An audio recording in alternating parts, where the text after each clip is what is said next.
আজকের ক্লাসে পশ্চিমবঙ্গের যে চাষাবাদ সেই চাষাবাদ সংক্রান্ত বেশ কিছু ট্রান্সলেশন বা কিছু কথা দেওয়া হলো।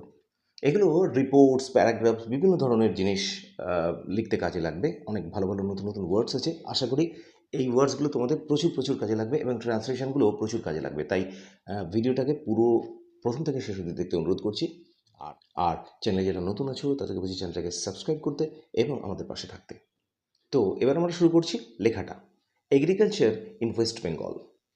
Agriculture has always been a significant part of West Bengal, contributing to its economy and culture. চাষাবাদ বা চাষ ভারতবর্ষে একটা তাৎপর্যপূর্ণ অংশ অধিকার করে আছে। এখানে দেখো contributing to its economy and culture মানে অবদান দিয়ে। কিসে?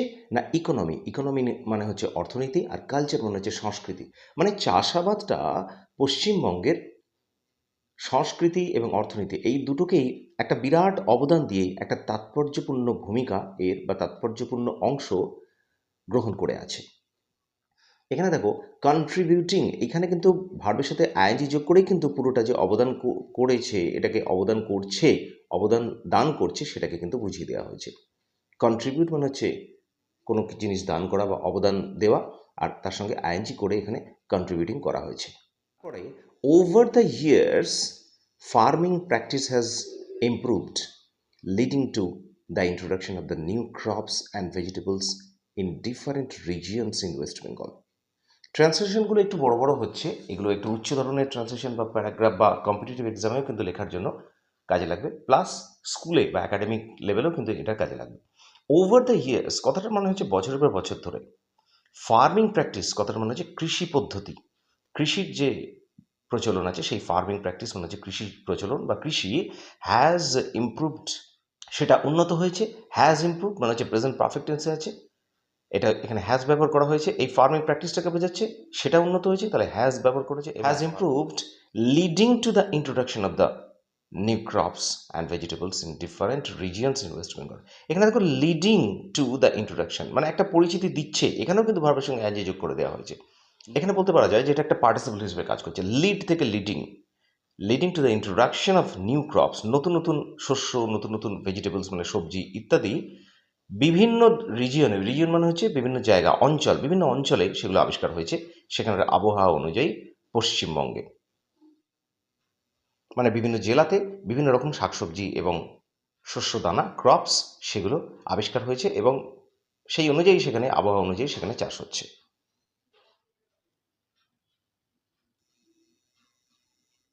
তারপর farmers formerly grew rice, potatoes and other vegetables in the traditional way.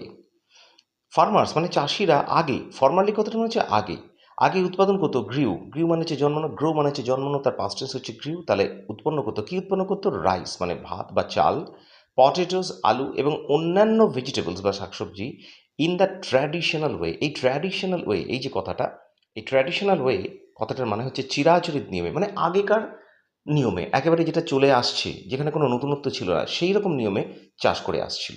But with time, কিন্তু সময়ের সাথে সাথে নিউ টেকনোলজিস হ্যাভ কাম, নতুন নতুন কারিগরি বিদ্যা, টেকনোলজিস মানে কারিগরি বিদ্যা, তাহলে নতুন নতুন কারিগরি বিদ্যা এসেছে।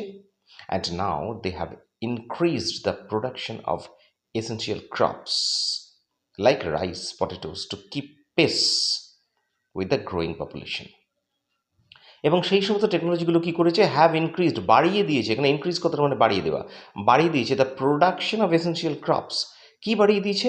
না উৎপাদন বাড়িয়ে দিয়েছে প্রয়োজনীয় শস্য দানা, কিসের মতো? লাইক রাইস, পটেটোস, চাল, আলু ইত্যাদি, two keep pace with the growing population, মানে বেড়ে যাওয়া যে সমস্ত লোকজন, বেড়ে যাওয়া যে লোকসংখ্যা যে দিন দিন বাড়ছে, তাহলে তার জন্য বেশি শস্য দানার দরকার বা বেশি আরও ফসলের দরকার। তো সেইটার সাথে তাল মিলিয়ে, এখানে কিপ পেস কথাটা মানে কিন্তু হচ্ছে তাল মিলিয়ে চলা। তাহলে সেই বেড়ে যাওয়া যে লোকজন, বেড়ে যাওয়া যে লোকসংখ্যা, তাদের চাহিদা পূরণ করার জন্য এই কারিগরি বিদ্যাগুলো কিন্তু বিভিন্ন রকমের আরও বেশি করে প্রোডাকশন করেছে, আরও বেশি করে উৎপাদন করেছে চাল, আলু ইত্যাদি জিনিস। The new varieties of crops help farmers get higher production and also it reduces the risks of crop failure. এই যে নতুন বিভিন্ন রকমের শস্যের রকম ফের, ভ্যারাইটিস অফ ক্রপস কথাটা মনে হচ্ছে শস্যের রকম ফের, সেটা সাহায্য করে চাষিদেরকে, কি সাহায্য করে, গেট হায়ার প্রোডাকশন পেতে, গেট মানে পাওয়া, হায়ার প্রোডাকশন মানে যে আরও বেশি করে উৎপাদন পেতে। আচ্ছা, একটা কথা এখানে বলে দিই, হেল্প, এই যে হেল্প যে ভার্বটা আছে, এই হেল্প ভার্বের সঙ্গে সচরাচর কোনো টু ব্যবহার করার প্রয়োজন লাগে না। অনেক ক্ষেত্রে আজকাল ব্যবহার করা হচ্ছে টু, কিন্তু হেল্প কথাটার সাথে কিন্তু কোনো infinitive, help to grow, help to do, এই ধরনের আমরা কিন্তু টু ব্যবহার করার প্রয়োজন নেই। হেল্পের সাথে কোনো ইনফিনিটিভ ব্যবহার হয় না, হেল্পের সাথে ডাইরেক্ট ভার্ব দিলেই হবে। সে কারণে হেল্পের সঙ্গে দেখো, হেল্প ফার্মার্স গেট হায়ার, গেটের আগে কিন্তু কোনো টু দেওয়া হয়নি, জাস্ট গেটটাকে ডাইরেক্টলি বসিয়ে দেওয়া হয়েছে, কারণ হেল্পের সাথে টু ব্যবহার করার দরকার লাগে না। তাহলে higher production and also it reduces the risks of crop failure. এবং এটা শস্যের যে অনিশ্চয়তা, শস্যের অনিশ্চয়তা কীরকম, ক্রপ ফেলিওর বলতে বোঝাচ্ছে যে কোনো মাসের শস্য, কোনো বছর শস্য ভালো হলো, কোনো বছর শস্য ভালো হলো না। তো নতুন কারিগরি বিদ্যাগুলো সেইগুলোও কিন্তু কমিয়ে দিয়েছে, একটা নিয়মিত প্রোডাকশন তারা এনে দিয়েছে। সুতরাং এই যে শস্যের অনিয়মিত যে রিস্ক বা ঝুঁকি, সেটাও কিন্তু কমে গেছে। তারপরে use of tractors, advanced irrigation methods and such others have on the one hand increased production. এই যে ব্যবহার, কিসের ব্যবহার, ইউজ অফ ট্র্যাক্টরস, আমরা সবাই জানি ট্র্যাক্টর চাষের জন্য ব্যবহার করা হয়, নতুন নতুন ট্র্যাক্টরস যেগুলো আবিষ্কার হয়েছে সেই সমস্ত ট্র্যাক্টরের ব্যবহার। Advanced irrigation methods, irrigation methods মানে হচ্ছে জলসেচ, আর অ্যাডভান্সড কথাটা মানে হচ্ছে উন্নত। এখানে কিন্তু অ্যাডভান্সড এইটা কিন্তু অ্যাডজেক্টিভ রূপে ব্যবহার হয়েছে, অ্যাডভান্সের সঙ্গে ডি যোগ করা মানে কিন্তু এটা অ্যাডভান্সড হয়ে গেল। তাহলে অ্যাডভান্সড ইরিগেশন মেথডস কথাটা মানে হচ্ছে উন্নত জলসেচ ব্যবস্থা, এই সমস্ত জিনিসগুলো, অ্যান্ড সাচ আদার্স, এবং আরও অন্যান্য এই ধরনের জিনিস, have on the one hand মানে একদিকে, এই যে অন দ্য ওয়ান হ্যান্ড, এই যে অন দ্য ওয়ান হ্যান্ড কথাটা মানে হচ্ছে একদিকে যেমন প্রোডাকশন বাড়িয়েছে, হ্যাঁ, and on the other hand, এখানে অন দ্য ওয়ান হ্যান্ড দিলে অন দ্য আদার হ্যান্ড কথাটাও দিতে হয়, অর্থাৎ অন্যদিকে অন দ্য আদার হ্যান্ড সেটা কি করেছে তারা, have saved the time of farmers, চাষিদের সময় বাঁচিয়েছে। কারণ যত উন্নত কারিগরি বিদ্যা ব্যবহার করা হবে, ততই চাষিদের সময়টা তারা বাঁচাতে, কম সময়ে বেশি কাজ করতে পারবে, সেই জন্য চাষিদের সময়ও সেগুলো বাঁচিয়েছে। The government of West Bengal has played a very crucial role in the development of agriculture. ভারতবর্ষের যে সরকার আছে, সেই সরকারও কিন্তু একটা, এই যে played a very crucial role কথাটা মনে হচ্ছে একটা গুরুত্বপূর্ণ ভূমিকা পালন করছে, কিসে না, in the development of agriculture, চাষাবাদের উন্নতির জন্য। Subsidies on seeds and fertilisers, agricultural machinery and others have made the modern farming accessible to the small scale farmers.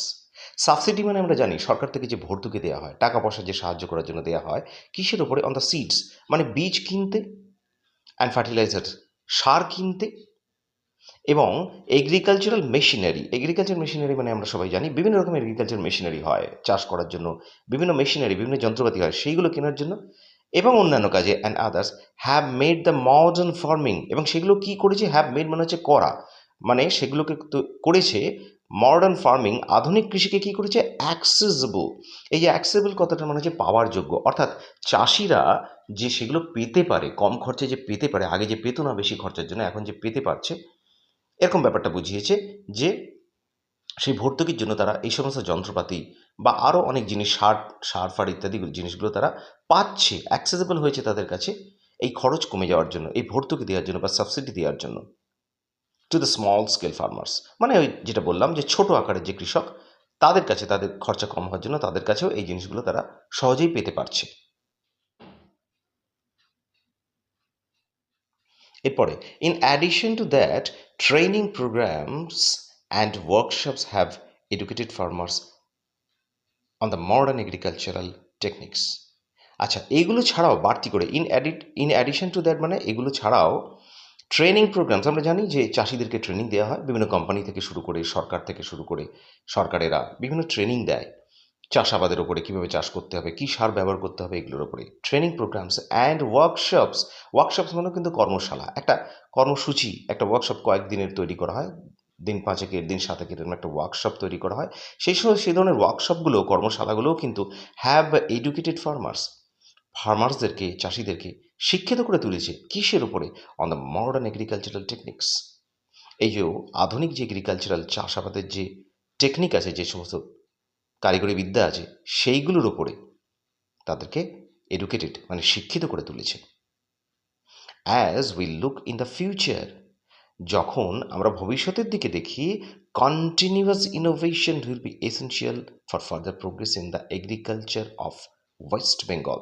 এখানে কন্টিনিউয়াস ইনোভেশন কথাটা মনে হচ্ছে একটানা উদ্ভাবন। উদ্ভাবন মানে হচ্ছে নতুন কিছু, যা আগে ছিল না, কিন্তু নতুন এমন অনেক জিনিস আবিষ্কার হলো যেগুলো আগে ছিল না। সুতরাং একটানা সেই ধরনের নতুন কিছু আবিষ্কার বা উদ্ভাবন প্রয়োজন, উইল বি এসেনশিয়াল মানে প্রয়োজন হবে, ফর ফার্দার প্রোগ্রেস আরও উন্নতির জন্য দরকার হবে, in the agriculture of West Bengal পশ্চিমবঙ্গে চাষাবাদের উন্নতির জন্য। এই ছিল আজকের ট্রান্সলেশন এবং প্যাসেজ। আশা করি এই নতুন নতুন ওয়ার্ডসগুলো দিয়ে তোমাদের ট্রান্সলেশন লিখতে, যে কোনো ধরনের ট্রান্সলেশন লিখতে নিশ্চয়ই সাহায্য করবে। ভিডিওটা ভালো লাগলে একটা লাইক করো, শেয়ার করো, আর অবশ্যই কমেন্টে জানিও যে এই লেখাগুলো তোমাদের কেমন লাগছে। দেখা হচ্ছে আবার নেক্সট ক্লাসে। ভালো থেকো।